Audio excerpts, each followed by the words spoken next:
बदनाम हो गए सिर्फ एक प्लेयर की वजह से, जिसका नाम है नीतीश रेड्डी। पिछले मैचेस में भी 42, फिर 42, फिर 41, फिर 38। मतलब ऐसा लगता है कुमार भी यंगस्टर है और नीतीश कुमार ने जिस तरह से ऑस्ट्रेलियन बॉलर्स को जवाब दिया है, वो इस चीज का सब मुंह बोलता सबूत है कि भाई हल्का नहीं लेना किसी को। आउट देखें, रन देखें कितने थे, 7 आउट हो गए थे, मेन बैट्समैन नहीं थे।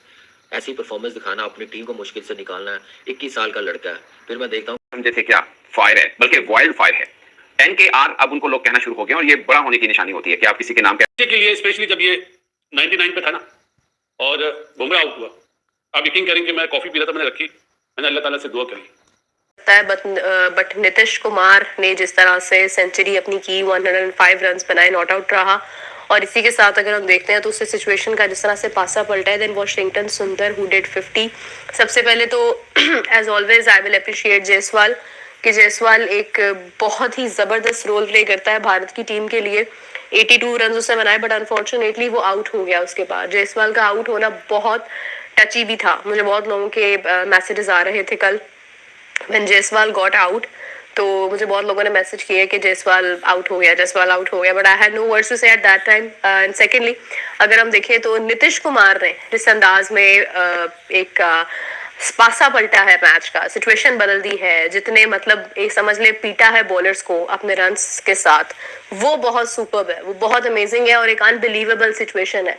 और लिटरली मैं ये कहूंगी कि ये जिस तरह से आप मूवीज में देखते हैं ना कि प्लेयर जो होता है, एक्टर होता है, हीरो होता है, वो मार खाकर जब गिर जाता है जख्मी होकर और उसके बाद वो हिम्मत करके कोई एक उसकी महबूबा आवाज देती है और वो एकदम से उठकर खड़ा होता है और फिर से लड़ाई लड़ना शुरू कर देता है, तो वो सिचुएशन जो है वो नजर आई है मैच के अंदर।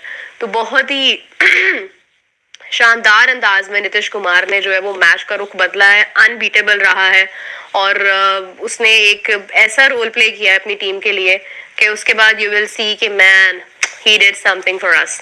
और अगेन आई वुड से कि अभी भी कुछ भी हो सकता है। सिचुएशन उसने पलट कर रख दी है, मतलब इतने बड़े रन्स का मार्जिन था और जितनी विकेट्स गिर चुकी थी उसके बाद तो कोई सोच भी नहीं सकता था कि ये चीज कैसे टर्न हो सकती है, but he did it man. Nitish Kumar Reddy एक वो नाम है भारत का इस वक्त जिसने ऑस्ट्रेलिया के मशहूर नामवर बॉलर्स को पीट के रख दिया है। मतलब बहुत लोग ये बात कर रहे थे ना कि सैम कॉन्स्टास ने जिस तरह से जसप्रीत बुमराह को 3 साल के बाद इतने ज्यादा रन पड़े, छक्का लगाया किसी ने, जसप्रीत बुमराह जैसे एक बड़े नाम को एक बच्चे ने जो है वो इस तरह से ट्रीट कर दिया। तो आप लोग देखें कि जिस तरह से नीतीश कुमार भी यंगस्टर है और नीतीश कुमार ने जिस तरह से ऑस्ट्रेलियन बॉलर्स को जवाब दिया है, वो इस चीज का सब मुंह बोलता सबूत है कि भाई हल्का नहीं लेना किसी को। आउट देखें, रन देखें कितने थे, 7 आउट हो गए थे, मेन बैट्समैन नहीं थे। ऐसी परफॉर्मेंस दिखाना, अपनी टीम को मुश्किल से निकालना है। 21 साल का लड़का है। फिर मैं देखता हूँ कि यार क्या ऐसी चीज है कि इसने इतनी मैच्योरिटी वाली बैटिंग की है। फिर कप्तान पे कितना प्रेशर होगा। 2 दिन से इतना क्रिटिसाइज किया जा रहा है कप्तान और कोच को कि आपने टॉप ऑर्डर का बैट्समैन ड्रॉप करके 8वें नंबर के प्लेयर को अहमियत दी है। आगे आपकी बैटिंग लाइनअप फॉर्म में नहीं है, रन्स कोई बड़े कर नहीं रहा, तो आपने मजीद बैट्समैन कम करके टीम को और अंडर प्रेशर कर दिया। फिर सब यही कह रहे थे क्या ये टेस्ट मैचेस में ऐसा होता है कि 3-3 आप ऑलराउंडर खिलाएं? कभी नहीं होता, लेकिन हिंदुस्तान की टीम ने जो खिलाया वो कामयाब हुआ फॉर्मूला। और नीतीश कुमार रेड्डी ने अपने कप्तान का, अपने कोच का सर और ऊंचा कर दिया। जो उसे सपोर्ट मिली है, जो एक कॉन्फिडेंस मिला, और उस पर कितना प्रेशर था। फिर मैंने देखा तो डोमेस्टिक सीजन भी 3-3.5 सीजन आप समझते हैं लगे हुए हैं, 26 मैच खेला हुआ है। आप देखें कि डोमेस्टिक क्रिकेट का कितना फायदा होता है। आप 2-3 सीजन खेल के आए तो ऐसे टाइम से आप निकल जाते हैं, इस टाइम पे आके आप परफॉर्मेंस दिखाते हैं, वो भी एक चीज सेपरेट है। लेकिन आप ये सोचें कि ऑस्ट्रेलियन टीम के सामने खेल रहे हैं, वो बॉलिंग लाइनअप है जिन्होंने 7 बैट्समैन ड्रेसिंग रूम में भेज दिए हुए 221 पे। यहाँ पे फॉलन बचाएं, टीम को मुश्किल से कैसे निकालें।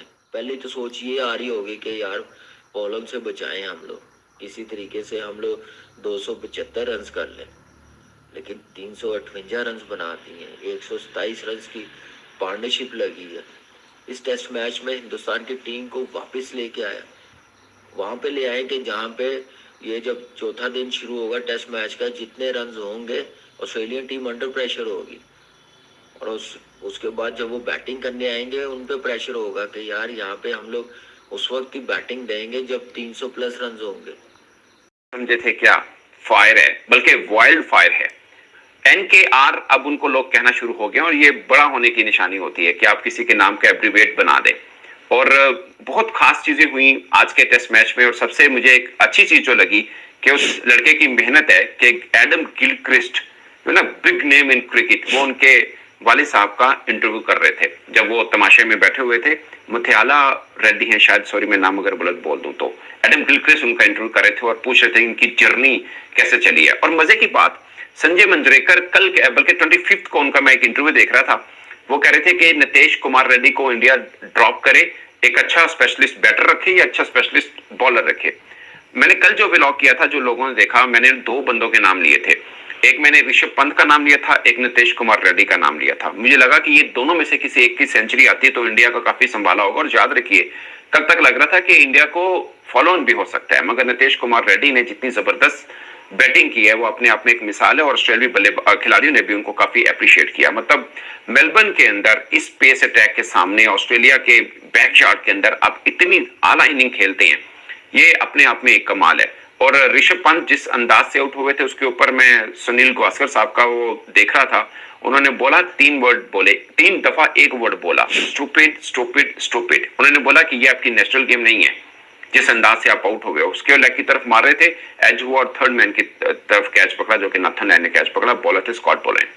उन्होंने बोला 191 के ऊपर शायद 6 आउट थे, 221 पे ये 7वां ऋषभ पंत आउट हो गए। उन्होंने बोला कि ये आपकी नेशनल गेम है, जब आपकी टीम इंडिया को आपकी जरूरत है कि आपको रुक के खेलना है तो आप इस तरह के खेलें। बट आज का दिन बिलोंग्स टू नीतीश कुमार रेड्डी, और इससे पहले भी उनकी बुरी इनिंग्स नहीं थी। उन्होंने 38 की इनिंग भी खेली, 40 प्लस की भी के 2 इनिंग्स खेली हैं, फिर ब्रिस्बेन में शायद एक 18 की खेली है। बट कुल मिला के वो पूरे का पूरा अच्छा खेल रहे थे और मैं हैरान था इन आवाजों। लेकिन ये 116 रन क्यों बाकी हैं? ये क्यों रन इतने कम हो गए? सिर्फ एक प्लेयर की वजह से, जिसका नाम है नीतीश रेड्डी। पिछले मैचेस में भी 42, फिर 41, फिर 38। मतलब ऐसा लगता है कि नीचे का ठेका सिर्फ नीतीश रेड्डी ने उठाया हुआ है, बाकी किसी का कोई काम नहीं है। मैंने हमेशा देखा कि नीचे के रन करने का ठेका जो है वो जडेजा उठाता है, अश्विन रिटायर हो गए वो उठाते थे, नीतीश रेड्डी रन कर रहे हैं, या वॉशिंगटन सुंदर जिन्होंने 50 रन की इनिंग खेली। बहुत बड़ा मार्जिन होता है ये रनों का।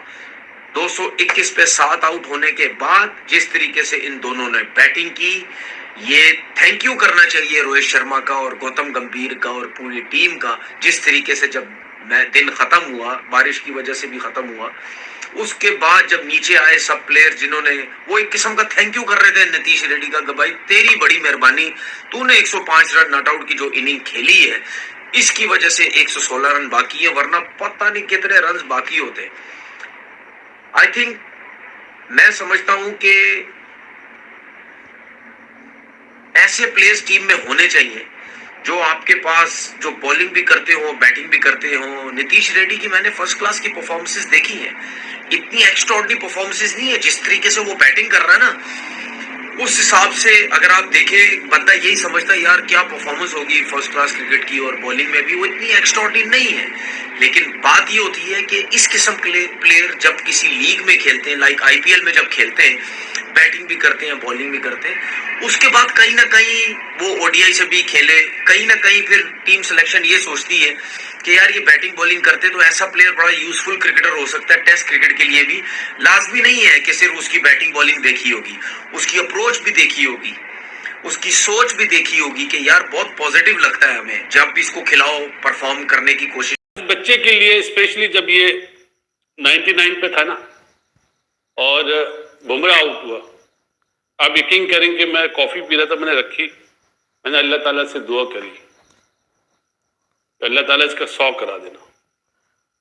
जिस मेहनत से ये बच्चा खेला है ना, इसने सबको बताया कि कंट्री फर्स्ट, क्या जुमला बोल रहा हूं, कंट्री फर्स्ट। 26 करोड़ या 28 करोड़ IPL में मिलने की वजह से ऐसे बोंगी शॉटें नहीं मारते जिस तरह ऋषभ पंत ने मारी। उसको ये नहीं पता कि टेस्ट क्रिकेट बोलते किसको है। क्या उस टाइम पे सिचुएशन थी? मारता है वो ऐसे शॉट है, मानता हूं, लेकिन थर्ड मैन भी पीछे है और फाइन लेग भी 2 लिए मैं, स्क्वायर लेग और फाइन लेग। मतलब उसको शॉटों से प्यार है, मुल्क से प्यार नहीं है। क्या ये सिचुएशन ऐसी थी? तकलीफ होती है ये बच्चे इस तरह के शॉट मार के आउट होते हैं। 28 करने के बाद 28 रन करना क्या टेस्ट मैच में, स्पेशली इन ऑस्ट्रेलिया, क्या इतना आसान होता है? रोहित शर्मा से पूछे जिसकी फॉर्म नहीं लगी हुई, ये सीधा भी खेल रहा है तो आउट हो रहा है। इसीलिए कहते हैं इन फॉर्म और आउट ऑफ फॉर्म प्लेयर में बहुत फर्क होता है। वो तो अपनी फॉर्म को जाया कर रहा है, अपनी फॉर्म को जाया कर रहा है। माफी के साथ किसी का भी पसंदीदा हो, मेरा भी बहुत पसंदीदा है। ये इस बच्चे को मैंने देखा था आईपीएल में, पिछले आईपीएल में, जब वो नहीं था क्या, एक प्लेयर को बुला लिया जाता था, क्या जुमला था मैं भूल रहा हूं। तो ये जब आया, इसने बैटिंग करी, इसने मेरे ख्याल उस मैच में 19-20 रन बनाए थे और इसके लाल बाल थे। तो मैंने वहां पे प्रोग्राम करा था, अल्हम्दुलिल्लाह कि ये बच्चा प्रोस्पेक्ट है, अच्छा ऑलराउंडर बन सकता है। मुझे पता है क्यों खुशी होती है, मैं क्यों रिपीट करता हूं। हर इंसान में एक बच्चा होता है, याद रखना। चाहे वो कहीं पे भी अकेले में बैठा, वो बचपना आता जरूर है। मुझे खुशी थी कि रिंकू को देखा, जसवाल को देखा, रियान पराग को देखा, इसको देखा और बोल दिया। आज तो उसके फादर भी मौजूद थे, कितने खुश होंगे। अल्लाह ताला से दुआ कर रहे थे